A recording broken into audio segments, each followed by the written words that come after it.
Hi, I'm here once again on your favorite show, the Crystal Beam Podcast. Well, I'm sure so many of you have missed me. Well, don't worry, I'm going to still update you on happenings in the polity.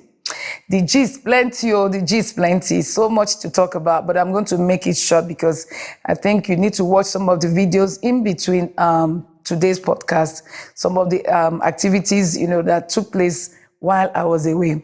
Now, which one is the first one we're going to talk about? Okay, we just got the update that the Supreme Court has eventually sorted out the PDP crisis, that Senator Anyanwu remains the National Secretary of the party. Well, the Supreme Court made it very clear, like it has always said, the courts have no business with the internal affairs of any political party. Well, I just hope the politicians would have taken that into their heads, and not tomorrow you see a lot of cases from other states anyway challenging the decision of their party. That's what it means simply, is that if you are a member of a political party or an organization, you should abide by the rule books of that organization, except where human rights issues are involved. And then maybe you can now cite the provisions of the 1999 Constitution where you are talking about your rights. Anyway, like I always say, for every human rights activity claim, there's also a human duty. So we have a duty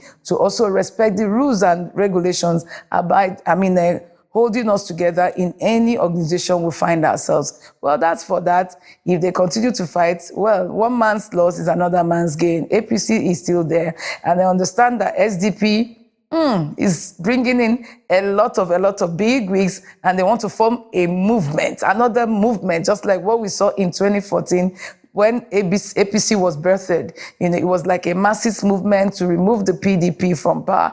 And guess what? They succeeded, and the 16-year rule of the PDP crashed overnight. And then we were looking for the change.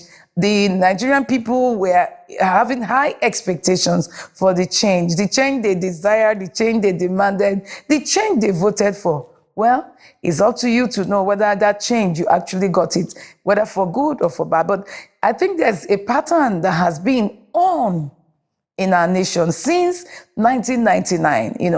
It's like we move from the best to the worst. Each president that comes seems to perform worse than the one that, his predecessor. Well, I don't know, but I think that currently things are not the way Nigerians expected or wanted. But the government insists that they are doing everything, coming up with reforms, that could help, stabilize the economy. It may take a while. It's not usually very easy. For those of us who are Christians, we know how this thing is. We know how it is. When these people of Israel left Egypt and they were going into the promised land, as Moses explained to them, they ended up spending 40 years. And guess what?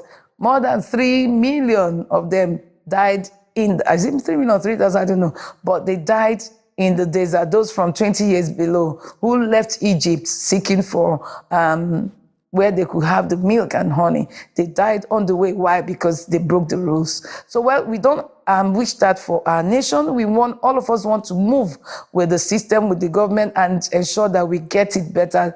Things could be better in Nigeria. We have what it takes, the resources, the human resources, the capital, and everything that God has placed here. So we shouldn't miss this opportunity to make Nigeria great again. I'm talking like a politician now. Thank you. So I want to talk about something else. It's been a trending story.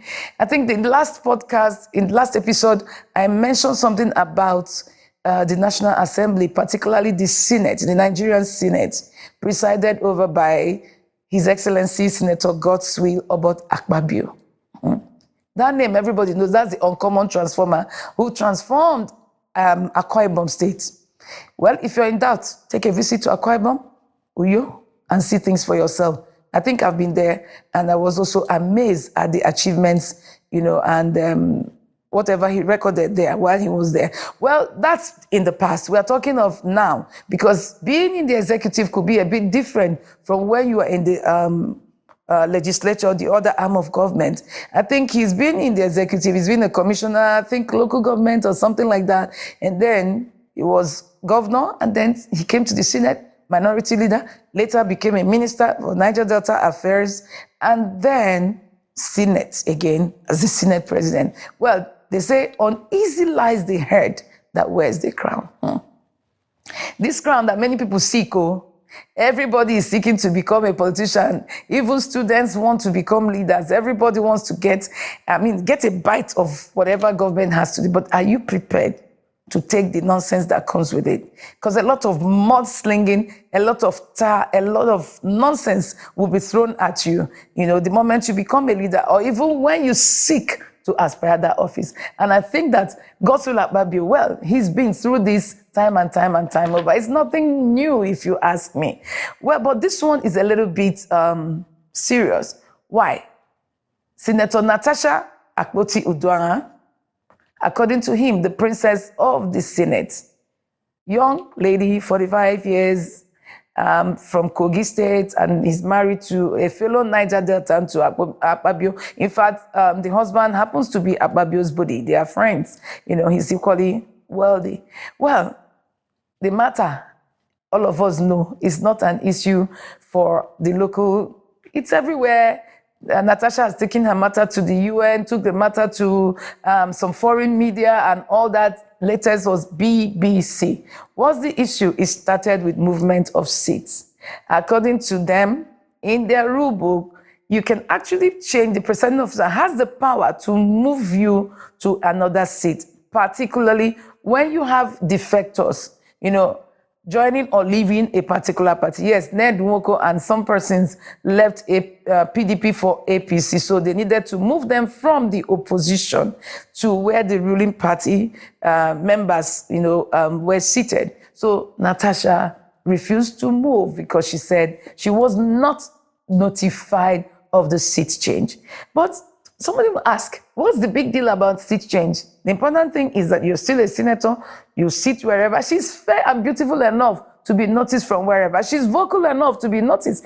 Again, she has an advantage being a family friend as the Senate president. So it shouldn't have been a problem. Even if she sat at the last bench, she will still be recognized and noticed, particularly when you have something interesting to offer, like the Ajokuta Steel Complex. Well, let's look at the issues now. I think from the movements of seats, something happened. Tempers, raised, and she raised her voice. She pointed fingers at the Senate president. You can watch it.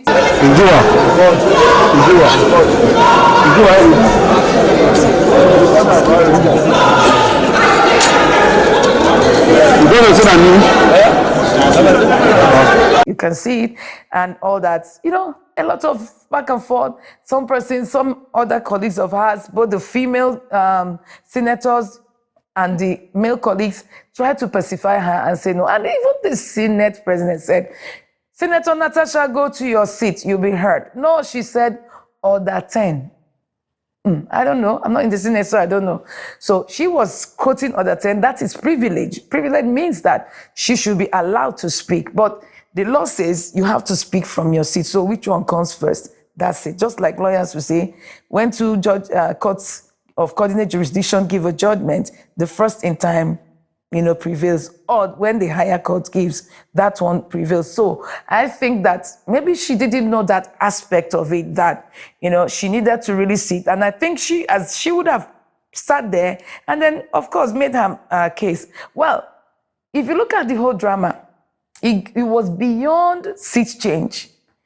It was beyond seat change. And apparently she saw it coming, because I remember I heard the Senate president asking them to take her out. Any senator may rise at any time to speak upon a matter of privilege suddenly arising, and he shall be prepared to move without notice. A motion declaring that the content of breach of privilege has been suspension immediately. When she was shouting that she couldn't be controlled again, we women, the way we shout, no vex, na so God wire us. But sometimes when we get to that point where we say, what a man can do, a woman can do better, we should learn also the way of the men. And I think that's where she actually missed it. So, of course, the Senate had to invoke sections of their rule book, to do what they need to do. And then maybe the matter was sent to the Ethics and Privileges Committee to look into her, actions and inactions that day. Well, you know the rest of the story. But what I want to talk about is the issue of the allegation of sexual harassment. You can watch it.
She said she has been sexually, okay, that day she first said she's been silenced, her bills shut down. That was her focus. There was nothing like sexual harassment in the allegations, even in her anger, even when she flared up.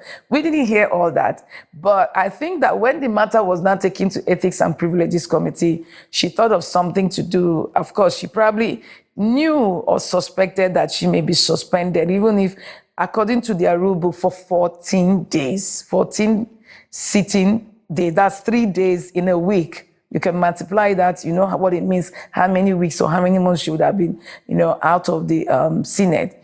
So I think she made a fast move by going to Arise TV and then Berekete Station, just like we have our own private studios, There are people who also have that, those large platforms. And then she now publicly made this allegation against the Senate president. We're in his house in the Kotek Benin. Then we all moved to his house in Uyu, which was about 8 p.m. And he held my hand and said he wanted to show me around his house. My husband was walking behind us, just 3 of us. We're walking around from room to room. And then he got to this particular sitting room. And he said, "Do you like my house?" I said, "Of course, sir. Every room, beautiful, nice interior, quality taste." He said, "Now that you're a senator, I'm going to create a time for us to come spend quality moments here. You will enjoy it." At that point, I just pulled away and I was like, I don't really understand what exactly that meant. Please, let me say this, Ayo. You know the situation we see in universities whereby a student is continuously being failed just because she has not slept with the lecturer. That's what I've been facing, in simple terms. Wow. Sexual harassment. That's a serious one because all over the world, it's an issue. I'm sorry for the men folk. Because the moment you are accused of sexually harassing a lady, married or single, it will take God to take you out of that mess. Because the sympathy would definitely go to the weaker sex. But we women, we're only weaker when it comes to such. But when it comes to, I'm warning you, talking back at a man, we are not the weaker sex. We say it, we go all out, say our mind the way we think. But anyway, what happened is that the issue of sexual harassment, even when she came back to the Senate the next day, she wanted to present. They allowed her to speak and then, make her presentation, tender her petition and all that so that it could be, investigated. She talked about the sexual harassment. That was now an additional, issue she had with the Senate president. Well, Nigerians, the rest of the world, everybody was waiting to see the evidence or to hear what the evidence, maybe we're aware of text messages, the phones, how people can be careless with their phones and all that, or maybe conversation, whatever, wherever. But what shocked us is that there was really nothing concrete to show apart from my word, her word against that of the Senate president. And that's like a thin line.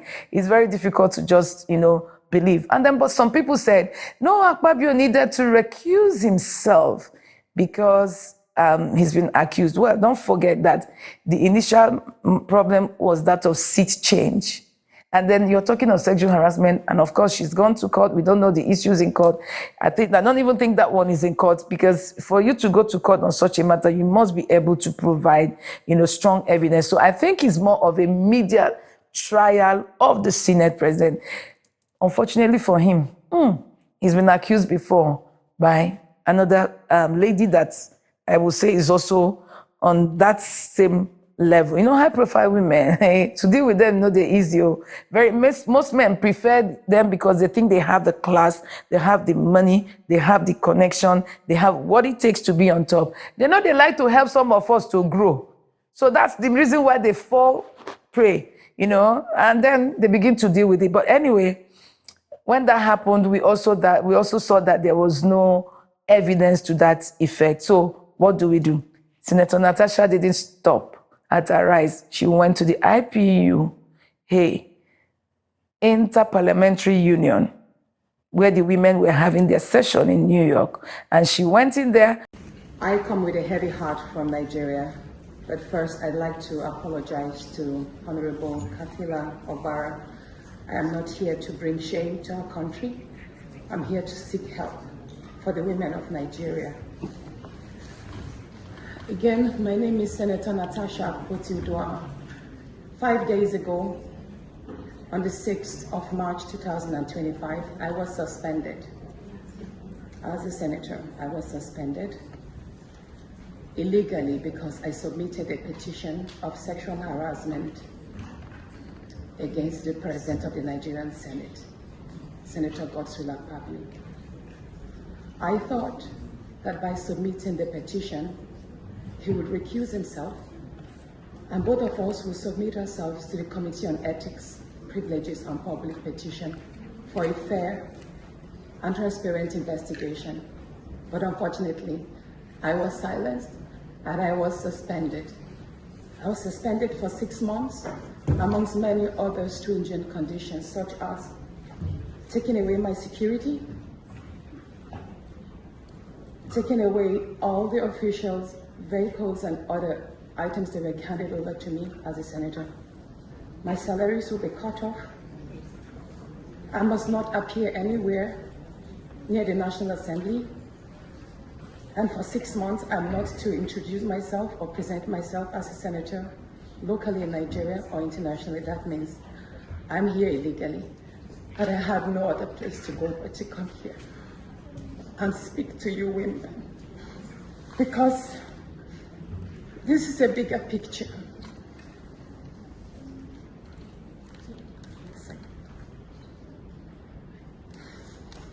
This is a bigger picture. It depicts the crisis of women political representation. My suspension is not just about me. It's about the systemic exclusion of women from political leadership in Nigeria. Women make up 3.6% of political offices, and in the Senate, it's just 2.8. We have 109 men, and only 4 of us are women. So right now, it's 108 with only 3 women.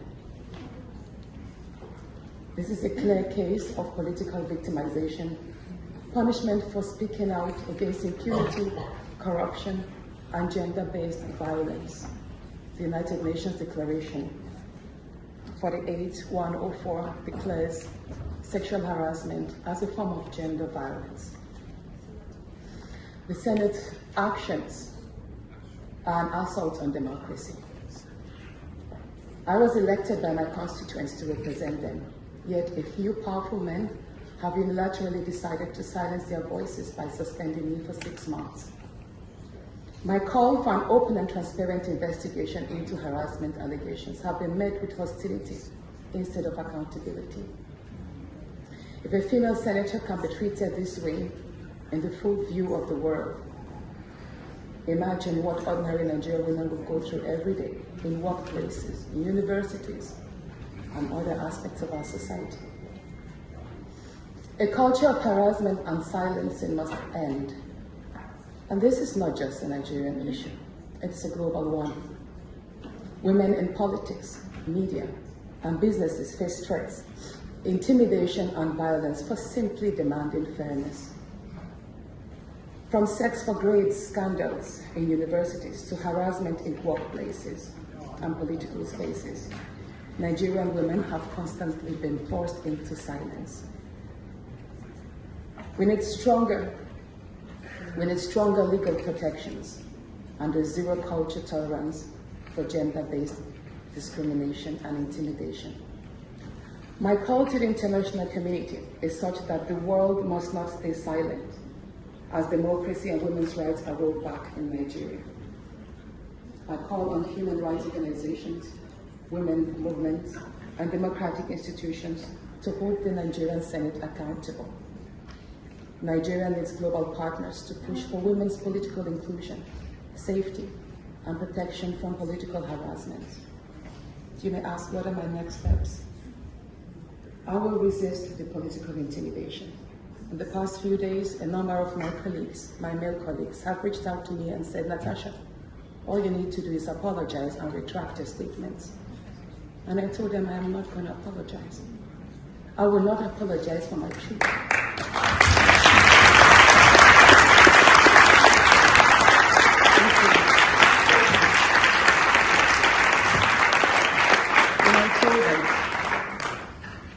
That I will stand the 6-month suspension, and the very first day I return, I will represent my petition on sexual harassment. And I will continue doing so until there is a fair and transparent investigation.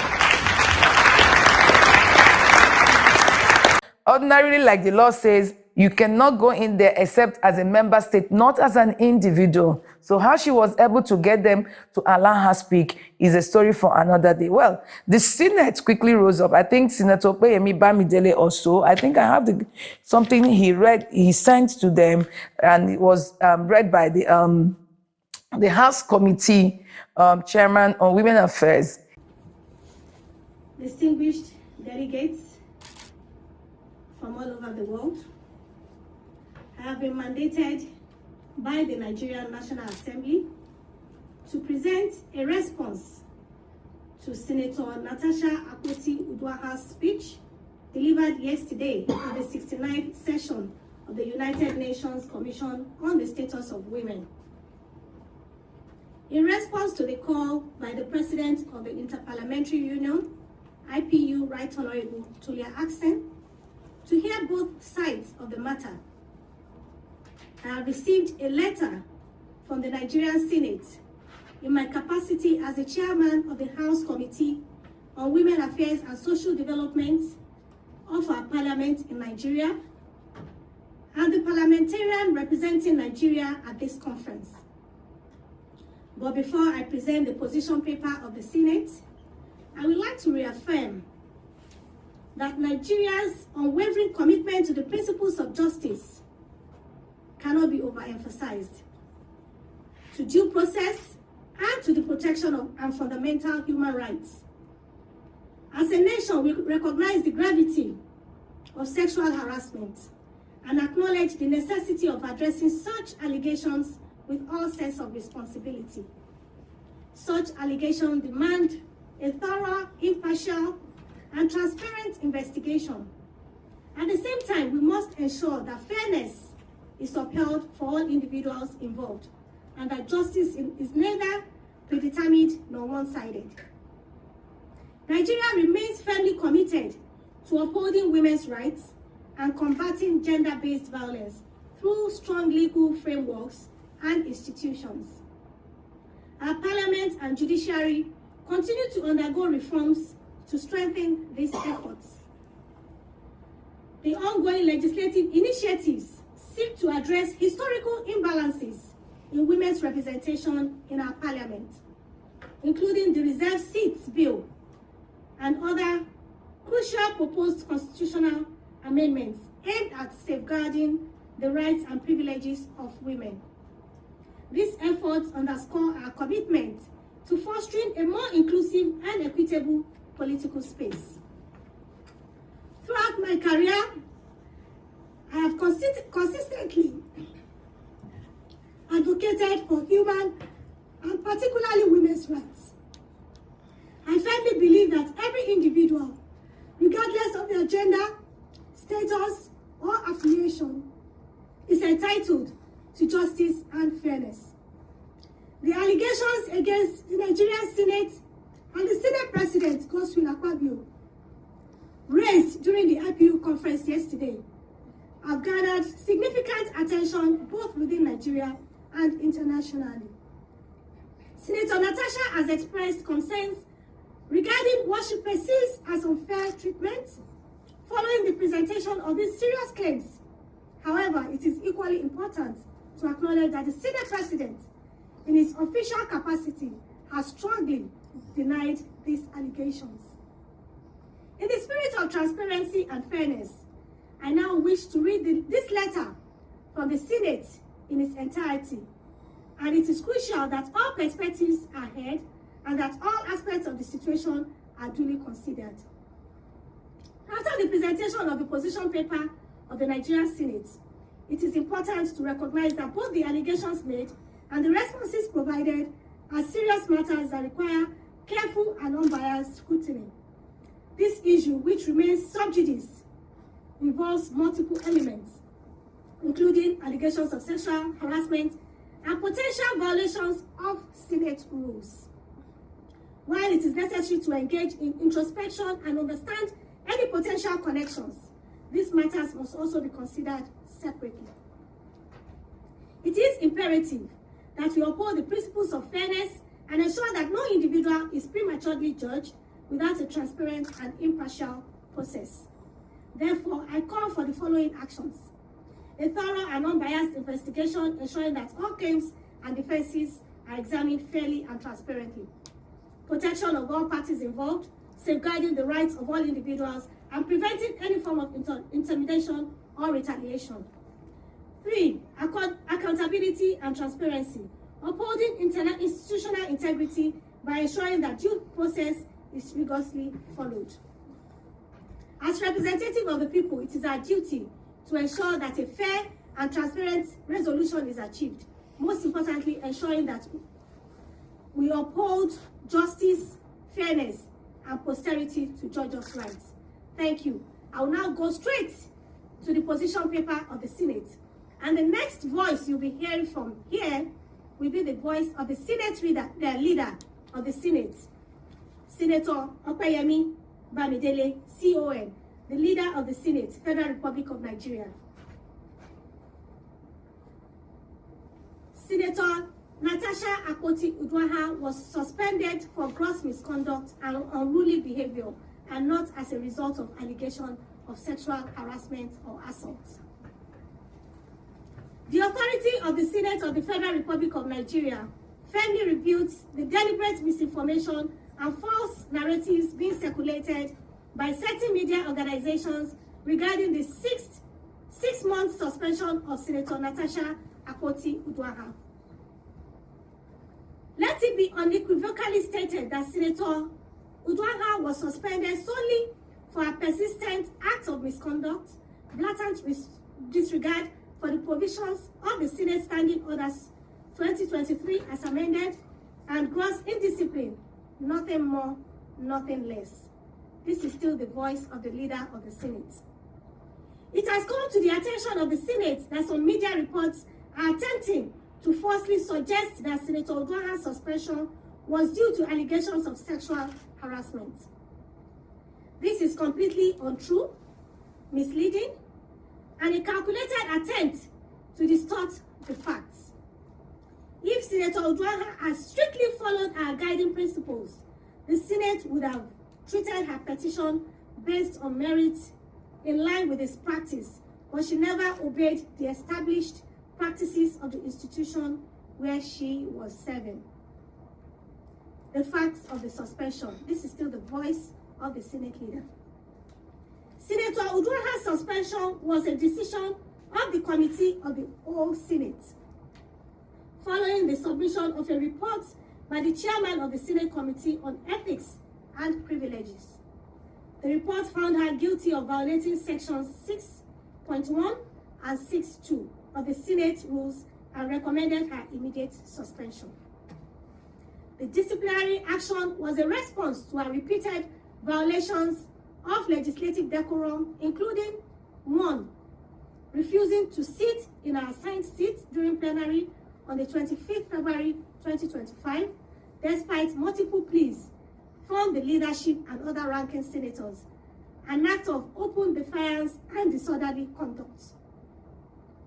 2, speaking without being recognized by the presiding officer in clear violation of parliamentary practices and procedures on the 25th February 2025. 3, engaging in unruly and disruptive behavior, obstructing the orderly conduct of Senate proceedings. 4, making abusive and disrespectful remarks against the leadership of the Senate. 5, defying and refusing to comply with the summons of the Senate Committee on Ethics and Privileges mandated to investigate cases of misconduct. These actions represented a direct challenge to the authority of the Senate and a violation of the Senate Standing Orders 2023, as amended, that govern the business of the Senate and the conduct of its members. The disciplinary measure was therefore necessary and justified to restore order and uphold the integrity of the Senate of the country's foremost democratic institution. This is still the voice of the leader of the Senate. On the petition and allegations, contrary to the false claims being circulated, Senator Uduaghan was not suspended for making any sexual harassment or for submitting a petition. Her petition was rightfully discountenanced because it failed to meet the clear and established procedural requirements for submitting petitions to the Senate. The rules of the Senate apply to all members without exception, and no petition, regardless of its subject, can be considered if it does not follow due process. To suggest that a suspension was linked to a petition is not only a distortion of facts, but an intentional and malicious attempt to mislead the public. This is still the voice of the leader of the Senate. Condemnation of misleading media reports. The Senate strongly condemns the irresponsible and unethical reporting by some media organizations that have deliberately twisted the facts to suit a false narrative. This coordinated misinformation campaign is nothing more than an attempt to politicize a disciplinary action that was strictly based on clear violations of Senate Standing Orders 2023 as amended. It is reckless, misleading, and a disservice to the people of the Federal Republic of Nigeria and the whole world who deserve truthful and factual reporting. We therefore urge all foreign correspondents and responsible media houses to correct these misrepresentations and avoid propagating falsehoods that undermine the integrity of Nigeria's legislative process. This is still the voice of the leader of the Senate. Conclusion. The Senate remains committed to upholding discipline, order, and parliamentary ethics. No senator, I repeat, no senator, regardless of status, gender, or political affiliation, is above the rules of the Senate. Senator Uduaghan's suspension was a direct consequence of her actions and nothing else. We urge the public and the media to disregard any false reports suggesting otherwise, and to always seek the truth before spreading politically motivated narratives. Signed, Senator Bamidele Okwe. And she explained how these things are. First of all, Natasha didn't get the approval to appear at the IPU. So that's another one. Well, but it didn't stop the young woman. She went on and on, media rounds, ABC, MN, all facts. It was remaining CNN, and then she kept talking. So what's the issue now? Madam, we need evidence. That's just the truth. Some of us are waiting. The moment we get the evidence, of course, we will support you, particularly because you're married. I even forgot something. She said it was the day before the Senate president's birthday. That's 8th of December, 2023. That was the day the man made a pass at her. How? They were walking, he held her hands, squeezed her hands. The husband, her own husband was present too. Akpabio's wife was also around. And there were about 19 senators present that day. Because the next day was Akpabio's birthday. He was hosting them in Uyo, his home, his village, his state. So you can imagine. So does it mean that no other person at least could have seen that? So she didn't really, even her husband who was there didn't see anything. Well, that's for them anyway. So at the end of the day, there was nothing concrete to be provided. On BBC, was it yesterday or the day before yesterday, she also spoke again. And this time around, she said, Akpabio talked about her wedding ring. There was a day she didn't wear her wedding ring, and then she came. But I understand that what actually happened that day is when the presiding officer was coming, that's as is with their custom. Every senator stands on the corridor and then he walks in. So she stood with others and he was greeting everybody. So I don't know at what point he made the comment and said, Senator Natasha, you're not wearing your wedding band. Does that suggest that you can cheat or something like that? So I don't know. So the other people who were there, including the women, whether they didn't also hear. And then, could Akpabio have been so irresponsible? What was it about Natasha that would just make him to lose focus, lose control, and lose even the position that, he occupied? I don't understand it too. Well, I'm not taking sides, but I think that there's something we still need to know. Some of us have been victims of blackmail, slander, and all that. No concrete evidence. People just want to talk. People just want to trend. And people just want to get you out of the way, particularly when they see that you are occupying a big seat. So, I don't know. That one is still on, like I said. Let's see whether there will be something concrete. But if there's nothing, I think the Senate will continue. They've actually passed a vote of confidence on him. I was privileged to be present somewhere, and I heard that the former vice president of Gambia led some women from different states, different countries in Africa, and they came to plead to ask Akpabio to forgive. But the question is Natasha ready also to apologize? Because it takes two to tango. Even my Bible is very clear. Where there's repentance, there's forgiveness. So it's actually a condition for you to be forgiven. But if she insists she's not going to be forgiven, she doesn't need that, well, maybe she'll continue. For me, the major issue is the Ajokuta bill. Why was she angry? 2 times her bill was listed, for hearing on the floor of the Senate. 2 times she was out of the country. She was not present. So, but saying that it was deliberately shut down is what nobody can see. But as that one continues, we'll find out. So I'm done with National Assembly for now. I'll go for a break, come back, take you on something you all also want to hear. Thank you.